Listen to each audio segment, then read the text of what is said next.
It was just another day in the small town of Crestwood, or so it seemed. The sun hung high in the sky, casting long shadows over the quiet streets. But beneath the surface of this seemingly peaceful community, something was brewing. Something that would soon explode into a story of courage, corruption, and a shocking revelation that would leave an entire courtroom frozen in disbelief.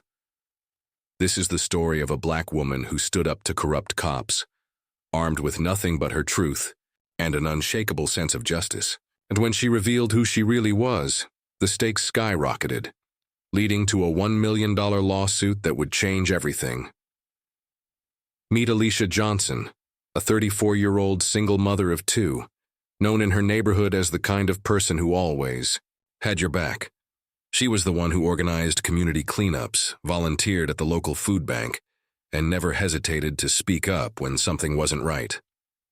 But Alicia's life took a dramatic turn one fateful afternoon when she was pulled over by two police officers on her way home from work. What started as a routine traffic stop quickly spiraled into something far more sinister. The officers, later identified as Sergeant Mark Harris and Officer Daniel Green, claimed Alicia had been speeding, a charge she vehemently denied. But as the situation escalated, it became clear this wasn't about a traffic violation. It was about power, control, and something much darker. Alicia's heart raced as the officers demanded she step out of the car. She complied, but her instincts told her something was off. The way they looked at her, the tone of their voices, it all felt wrong. As they began to search her vehicle without her consent, Alicia's frustration turned to anger. She knew her rights, and she wasn't about to let them trample all over them. "You can't do this," she said firmly, her voice steady despite the fear bubbling inside her. But the officers weren't listening. Instead, they handcuffed her, claiming she was resisting arrest. Alicia's mind raced. She knew this wasn't just about her anymore. It was about every person who had ever been wronged by a system that was supposed to protect them. What happened next would shock the entire town.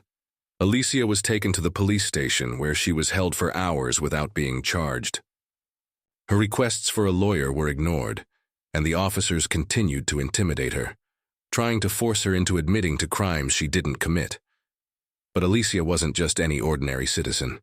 She had a secret, one that would soon turn the tables in ways no one could have anticipated.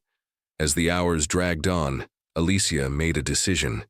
She would fight back, not just for herself, but for everyone who had ever been silenced by injustice. The day of the court hearing arrived, and the tension in the room was palpable.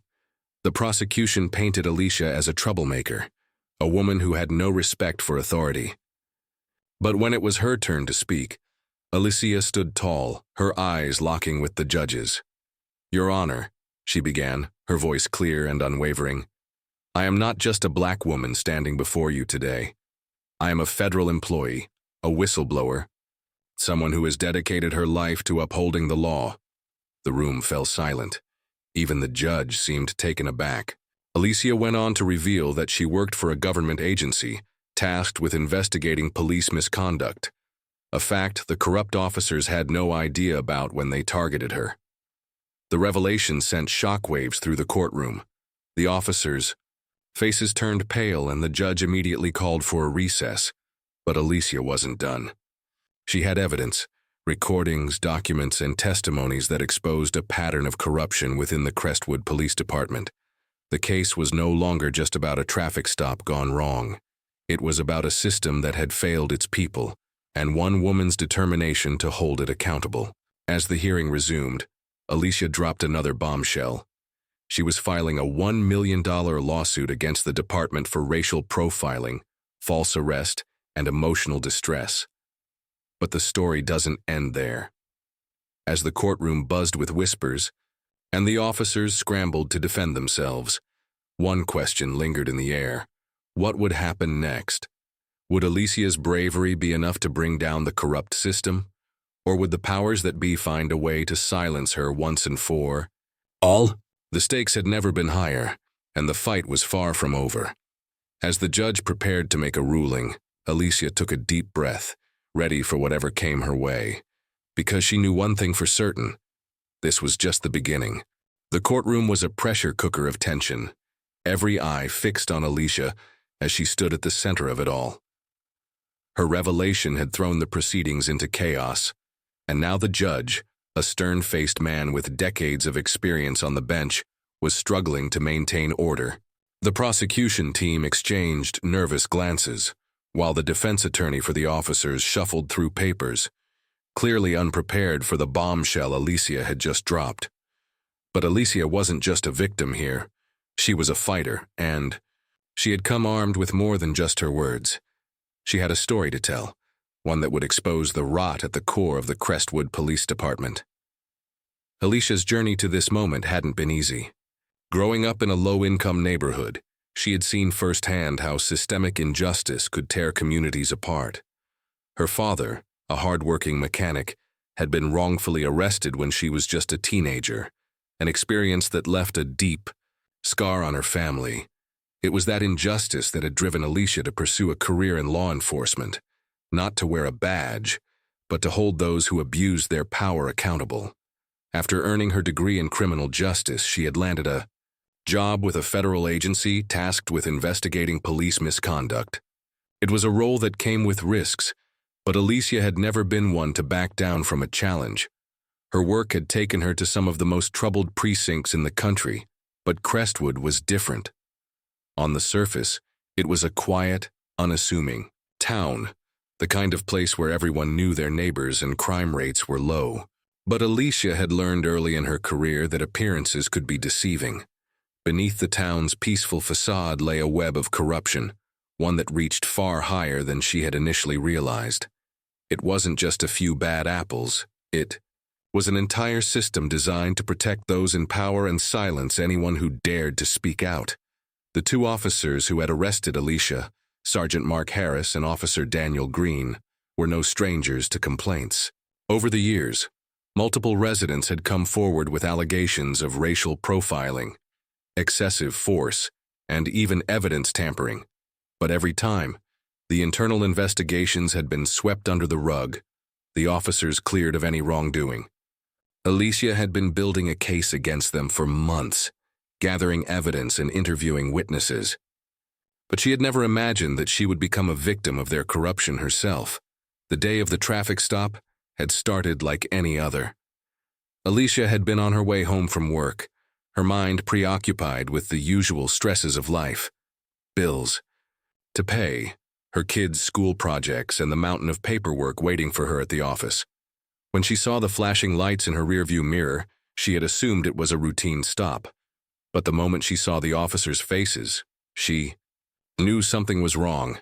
There was a smugness in their expressions, a sense of entitlement that made her skin crawl. And when they began to search her car without her consent, she realized this wasn't about a traffic violation. It was about control. It was about sending a message. Alicia's arrest had been a calculated move, designed to intimidate her into silence.